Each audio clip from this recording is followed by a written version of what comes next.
Bonjour, j'espère que tu vas bien. Aujourd'hui, on va parler des mini-séances. Si tu arrives ici pour la première fois sur cette chaîne YouTube, eh bien je te souhaite la bienvenue. Moi c'est Amélie, je suis photographe chez Milly Photographe de l'instant, photographe sociale et également formatrice. Qu'est-ce que j'appelle mini-séance ? Eh bien, une journée ou 2 journées où l'on va enchaîner les séances photos de courte durée.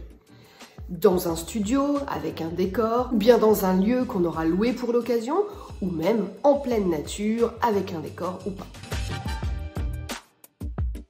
Pourquoi je t'en parle maintenant? Parce que justement, maintenant, on va préparer l'année 2023 et tout le programme des mini-séances. Pourquoi anticiper? Plus tu anticiperas, meilleure sera ta communication auprès de tes clients et potentiellement tu auras plus de chances de remplir toutes les dates, tous les créneaux. Effectivement, si c'est la première fois que tu vas te lancer dans ce genre d'opération, de mini-séance, eh bien il faut vraiment bien préparer les choses afin que l'événement ne retombe pas comme un soufflé et qu'il y ait qu'une ou 2 réservations. Alors c'est toujours mieux que rien, certes, mais c'est dommage parce que les mini-séances, ça demande beaucoup d'engagement, que ce soit pour la recherche de partenaires, de décors, pour communiquer auprès de nos clients, c'est beaucoup d'énergie. Et forcément, si à la fin, on se retrouve avec un résultat nul, voire quasi nul, c'est fort dommage. Alors ce que je te propose aujourd'hui dans cette vidéo, eh bien c'est de te donner quelques trucs et astuces pour que l'année prochaine, tout se passe pour le mieux et que tu cartonnes pour tes mini-séances photo. Le premier point à aborder, c'est cette histoire de planning. Alors oui, avec moi, si vous me suivez sur les vidéos, vous vous dites, oui, bon, Amélie, elle aime bien anticiper, programmer, planifier, etc. Oui, mais c'est comme ça que ça fonctionne en fait. Enfin, ça fonctionne bien comme ça. Je dis pas qu'il faut pas improviser dans la vie, mais à mon sens, quand on improvise, c'est parce qu'on a vraiment bien planifié avant et que tout ce qui est, toute tâche un peu récurrente et rébarbative, on s'en est déjà occupé. Et en fait, notre tête est suffisamment libre pour pouvoir improviser. Après, ce n'est que mon avis et ce ne sont que mes paroles, bien évidemment. Alors, comme on est au bon moment, ce que je te propose, eh bien, c'est de te poser et de réfléchir à ce que tu veux mettre en place pour l'année prochaine. Se dire, eh ben tiens, pourquoi pas, au moment de la Saint-Valentin, je vais proposer une séance photo spéciale amour, où on va mettre en avant les amoureux et les amoureuses, mais aussi, pourquoi pas, les mamans avec leurs enfants, les liens d'amour entre les gens. Ça peut être ça. Ah, ou ça peut être aussi que la Saint-Valentin et vraiment que les amoureux amoureuses. Ça, c'est possible. Puis, tu vas réfléchir, tiens, le printemps arrive, pourquoi pas faire une mini-séance pour le printemps. Et puis, pour fêter l'été, on en fera une autre avec un autre thème. Et puis, on pourra clôturer l'année avec des mini-séances de Noël. Pourquoi anticiper ça maintenant? Parce que ce serait dommage d'être un photographe connu exclusivement pour ses mini-séances photos. Et que les gens attendent juste un tout petit prix. Ça fait faire du chiffre d'affaires, les mini-séances, si on les travaille bien. Mais à mon sens, en tout cas, et que je suis en tant que photographe, je ne pourrais pas me contenter que de ça. Alors ceci étant dit, parenthèse, je ne propose pas ce genre de mini-séance, voilà. Alors pour que ce soit intéressant pour tout le monde, bien sûr, que ce soit lucratif pour vous, eh bien il faut préparer. Donc peut-être se dire, est-ce que ça vaut le coup que j'en fasse 3 fois dans l'année, 4 fois, 5 fois? Est-ce qu'il vaut mieux pas que je me contente que d'une journée spéciale par an? Mais ça, pour pouvoir réfléchir à tout ça, il faut avoir du recul. Donc réfléchissez-y maintenant. Qu'est-ce que vous voulez pour votre entreprise en 2023? Et est-ce que vous avez envie d'avoir des rendez-vous réguliers? Une fois que vous avez déterminé eh bien, les types de mini-séances que vous voulez, déjà vous allez déterminer les jours. Est-ce qu'on fait ça sur 2 jours? Est-ce qu'on fait ça pendant des vacances scolaires? Parce que le public visé est plutôt un public d'enfants ou de famille. Est-ce qu'on fait ça le dimanche? Est-ce qu'on fait ça le samedi? Est-ce qu'on fait ça voilà, en pleine semaine? En soirée? Parce que ça peut être aussi des mini-séances nocturnes. Enfin, tout est possible. Toi, détermine tout ça.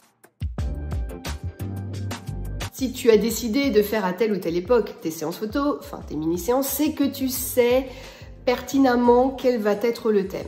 Alors une fois que tu as le thème, eh bien c'est là qu'il va falloir commander, acheter les décors par exemple, si tu es en studio. Donc toute la décoration, c'est quand même un coût. Donc en l'anticipant maintenant, ça te permet aussi de ne peut-être pas tout débourser d'un coup.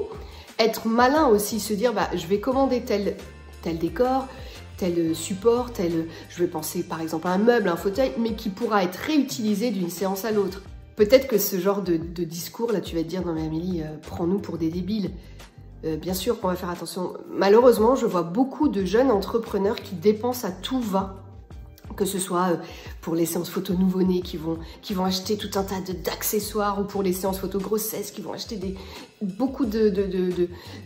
par exemple, qui vont acheter beaucoup de robes, de body, de voilage, et qui vont faire une séance par an. Non, gardez vos sous, quoi. Tout ce que vous dépensez, c'est de l'argent que vous n'avez pas pour vous, pour manger. C'est dommage quand même. Voilà. Alors faites attention. Réfléchissez et trouvez des choses, des trucs et astuces de récup aussi. Ça peut être aussi se dire, tiens, pour tel décor, non, je n'ai pas besoin d'acheter quoi que ce soit, je vais pouvoir récupérer. Je vais pouvoir me faire prêter des choses. Oui, mais ça c'est pareil, ça s'anticipe. Donc, vous avez le jour, vous avez le décor, vous avez les partenaires.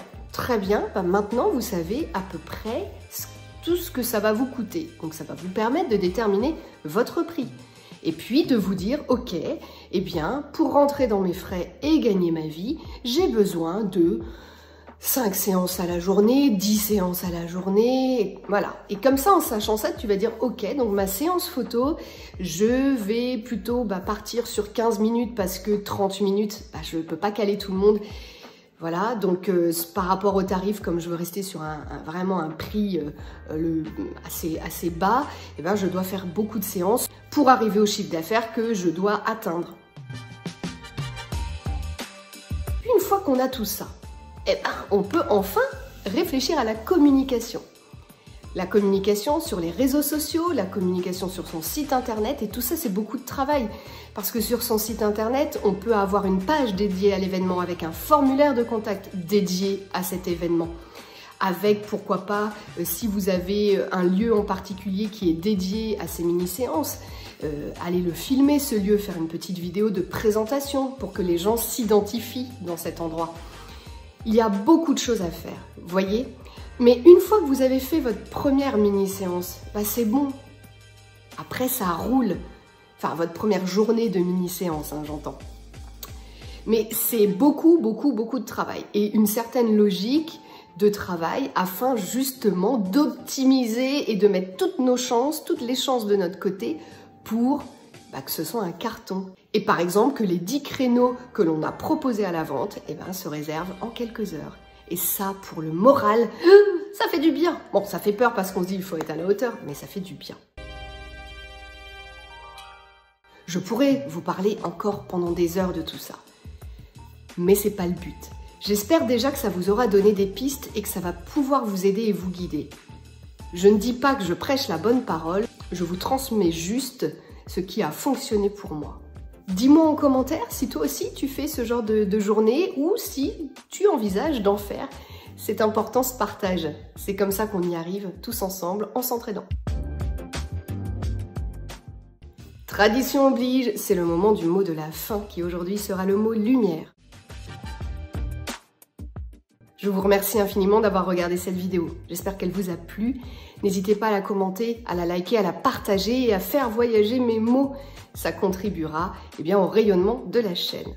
On se retrouve très vite pour de nouvelles aventures et en attendant ce moment, je te dis à très vite, ici, là-bas ou ailleurs, qui sait. Ciao!